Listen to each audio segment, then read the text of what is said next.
नमस्कार, मैं हूं नीलू। तो देखिए, वेनेजुएला के मुद्दे को लेकर अब रूस और अमेरिका आमने सामने आ गए हैं। और ऐसा क्यों हुआ है और किस तरह की खबर आ रही है? क्योंकि कहा यह जा रहा है कि एक पनडुब्बी जो रूस की है वो वेनेजुएला की तरफ रवाना कर दी गई है। इसके पीछे की क्या वजह है? आखिर क्यों रूस इसमें सीधे सीधे इन्वॉल्व होना चाहता है इस पूरे मामले को लेकर? बातचीत करने के लिए मयंक मेरे साथ है। मयंक, रूस की पनडुब्बी वेनेजुएला की तरफ आगे बढ़ गई है, क्या है ये पूरा मामला? जबरदस्त तनाव रूस और अमेरिका के बीच। ये पहला मौका है जब रशिया ने अपनी एक सबमरीन वेनेजुएला की तरफ रवाना कर दी है। देखिए, इसको पूरा समझना पड़ेगा, ये मामला क्या है। दरअसल रूस का एक ऑयल टैंकर जो कि वेनेजुएला गया हुआ था, वहां से ऑयल लेकर वापस रूस आने के लिए ये टैंकर अभी वेनेजुएला के बेहद करीब था। इसी दौरान अमेरिका ने वेनेजुएला पर हमला कर दिया।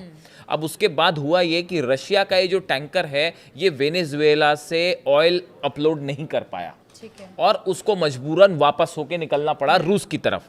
लेकिन इसी दौरान अमेरिका का जो कोस्ट गार्ड है, कोस्ट गार्ड के जो शिप्स हैं, वो रशिया के इस टैंकर का उन्होंने पीछा करना शुरू कर दिया। अच्छा। और कई कोस्ट गार्ड के शिप्स जो हैं वो लगातार इस टैंकर को घेरने की कोशिश कर रहे हैं अटलांटिक महासागर में। इसे बचाने के लिए पुतिन ने बड़ा फैसला लिया है और अपनी एक सबमरीन वेनेजुएला की तरफ रवाना कर दी है। देखिए, जो खबरें हैं, रूस ने वेनेजुएला के तट से दूर एक टैंकर को एस्कॉर्ट करने के लिए एक पनडुब्बी भेज दी है। ये सोर्सेस खबरें हैं, वॉल स्ट्रीट जर्नल की तरफ से ये खबर आई है कि रशिया की तरफ से पूरी कोशिश की जा रही है कि किसी भी सूरत में ये ऑयल टैंकर अमेरिका के कब्जे में नहीं जाना चाहिए। देखिए, इसने भी कई बड़े सवाल उठाए हैं कि देखिए, ये ऑयल टैंकर जो है, पहली बात तो ये है कि ये ऑयल टैंकर अपलोड नहीं कर पाया, वेनेजुएला से ऑयल अपलोड नहीं कर पाया। वेनेजुएला ऑयल लेने गया था, लेकिन हमले हो जाते हैं, वापस लौट जाता है।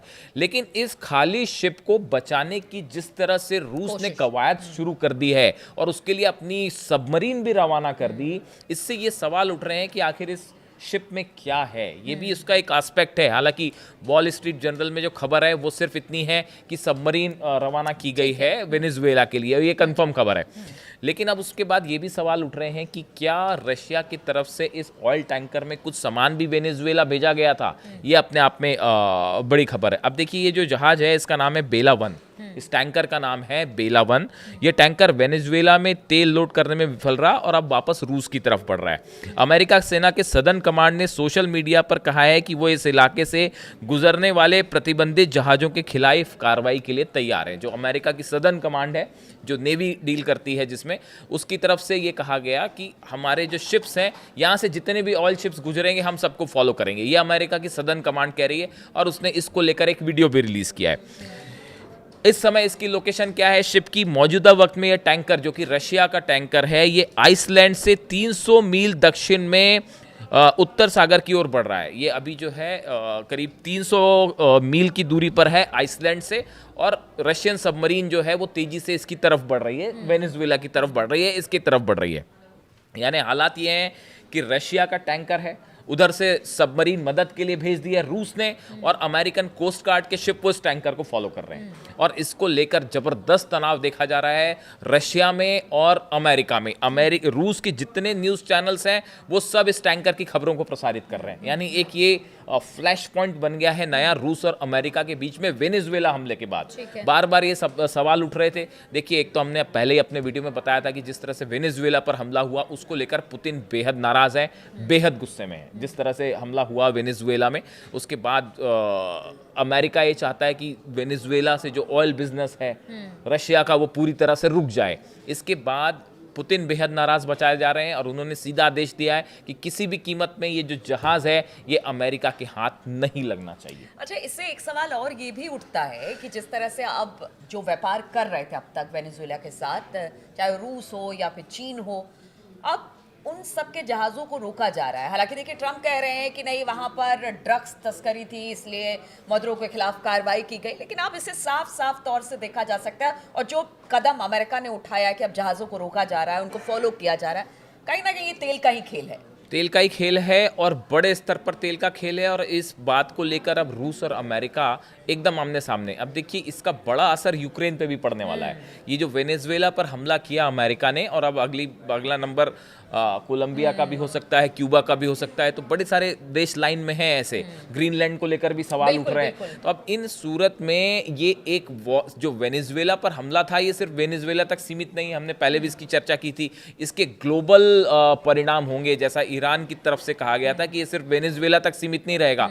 अब आप देखिए पूरी दुनिया में एक प्रकार से आपके आसपास जो छोटे देश हैं, अगर वो आपके फेवर में नहीं है तो आप उस पर अपना प्रभाव जमाइए, ये मैसेज दिया गया है। तो जब अमेरिका ने ये किया तो बड़ी साधारण सी बात है, रूस और चाइना दोनों की तरफ से ये एक्शन होगा। रूस जो है वो यूक्रेन को लेकर, इसमें आप आने वाले कुछ दिनों में देखिए कि यूक्रेन को लेकर रूस का क्या रुख रहता है। हाँ। और दूसरी तरफ ताइवान को लेकर देखिए कि ये तो बातें ऑलरेडी शुरू हो गई कि जल्दी ही चाइना जो है वो फुल फ्लेजेड एक अटैक कर सकता है ताइवान के ऊपर। तो ऐसे सूरत में ये जो मामला है फिलहाल अमेरिका और रूस के बीच, ये शिप को लेकर दोनों आमने सामने हैं और एक समंदर में जो है वो चेजिंग चल रही है कि पीछे से कोस्ट गार्ड शिप्स हैं अमेरिका के, सामने ऑयल टैंकर है रशिया का और उस तरफ से मदद के लिए सबमरीन आ गई है। मान के हम चले कि अगर अमेरिका की तरफ से किसी तरह का कोई कदम अगर इस शिप को लेकर उठाया जाता है तो फिर उसके लिए रूस एक तरह से तैयार है। अभी तक देखिए क्या स्थिति है कि अभी तक चाहे यूक्रेन की जंग हो या और भी तनाव, ईरान की बात हो, अभी तक ऐसा नहीं हुआ कि रूस और अमेरिका दोनों एक दूसरे से सीधा भिड़े हों। आप देखिए यूक्रेन में अमेरिका मदद कर रहा है यूक्रेन की, ठीक है। ईरान में भी जितने न्यूक्लियर ठिकानों पर हमले हुए उसमें बुशहर पर हमला नहीं हुआ, नतांज पे हमला हुआ, इस्फहान में हमला हुआ, फोर्दो में हमला हुआ। ये तीनों जो न्यूक्लियर साइट्स हैं ये ईरान रन कर रहा है, लेकिन जो बुशहर प्लांट है उसको रशिया के साइंटिस्ट रन करते हैं। वहां पे 200 से ज्यादा रशियन साइंटिस्ट हैं। इस सूरत में देखिए इसी वजह से अमेरिका ने बुशहर पर हमला नहीं किया था कि अगर वहां हमला कर देगा तो रूस फिर जवाब देगा तो मुश्किल हो जाएगी। तो आप देखिए तमाम इस कन्फ्रंटेशन के बीच में कहीं पे भी अमेरिका और रूस सीधा आमने सामने नहीं आए। ये पहला मौका है इस शिप को लेकर कि एक तरफ से रशिया की सबमरीन आगे बढ़ रही है, दूसरी तरफ से अमेरिकन कोस्ट गार्ड शिप है और बीच में ये जहाज है। अगले 24 से 48 घंटे के अंदर इस जहाज को लेकर कोई ना कोई बड़ी खबर आ सकती है। और समंदर में जो हालात हैं, पुतिन ने जैसा बताया जा रहा है कि कह दिया है कि शिप को हर हालत में बचाना है, इस शिप पे हम अमेरिका का कब्जा नहीं होने देंगे, ये हमारा शिप है।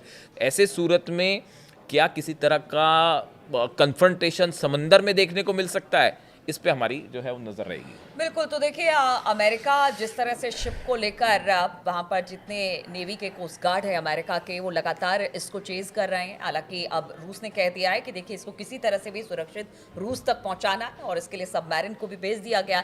अब सबमरीन किस तरह से वहाँ पर आगे बढ़ती है, क्या किसी तरह से कोई झड़प या कह सकते हैं कि आमने सामने क्या अमेरिका और रूस आएंगे, लेकिन इतिहास तो ऐसा नहीं कहता है। क्योंकि देखिए अगर ट्रंप पुतिन के लिए रेड कारपेट बिछा सकते हैं, उनके वैज्ञानिक जहां पर काम करते हैं वहां पर किसी तरह का कोई हमला नहीं होता, तो इसको लेकर भी कहा यह जा रहा है कि हो सकता है कोई बीच का रास्ता निकल जाए और शिप को रूस भेज दिया जाए। लेकिन कुछ कहा नहीं जा सकता है। ट्रंप और अमेरिका जो करता है उसको लेकर कोई भी किसी तरह का कोई प्रेडिक्शन नहीं कर पाता। तो इस खबर पर लगातार हमारी नजर बनी रहेगी। आप बने रहिए हमारे साथ।